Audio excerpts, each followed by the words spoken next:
आदरणीय व्यासपीठावरील मान्यवर व शिक्षिका व माझा बालमित्र मैत्रिणींनो, आज मी तुम्हाला शाहू महाराजांच्या प्रसंगी एक प्रसंग सांगणार आहे. बांधले ज्यांनी राधानगरी धरण, नाही गेले इंग्रजांना शरण, अशा या लोकराजाला माझे कोटी कोटी नमन, माझे कोटी कोटी नमन. राजे जातीवंत पैलवान होते. राजांना शिकारीचाही छंद होता. एके दिवशी राजे व इंग्रज अधिकारी दुपारच्या वेळी जंगलात शिकारीसाठी गेले होते.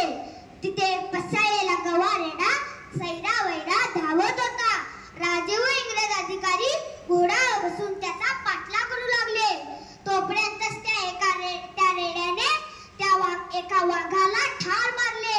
हे पाहून इंग्रज अधिकारी घोड्यावरून खाली उतरला व घाबरून झाडावर चढू लागला. तोपर्यंत त्या रेड्याची नजर इंग्रज अधिकाऱ्याकडे गेली. तर त्याने आपला मोर्चा इंग्रज अधिकाऱ्याकडे वळवला व धावत सुटला. हे पाहून राजे घोड्यावरून खाली उतरले व त्या रेड्याच्या समोर उभा राहिले. राजाने त्या रेड्याची शिंग धरून त्याला पाठीमागे ढकलायचा प्रयत्न करू लागले. राजे व रेडे दोघेही चौताळले. राजाने आपल्या हाताची मुठा वळली व एक जोरदार ठोसा त्या रेड्याच्या डोक्यात मारला. असे 2, 3, 4, 5, 6 ठोसे मारल्यानंतर तो रेडा जागीच मरला. राजाने आपल्या जवळ असलेली बंदूक काढून त्या रेड्याला ठार मारले.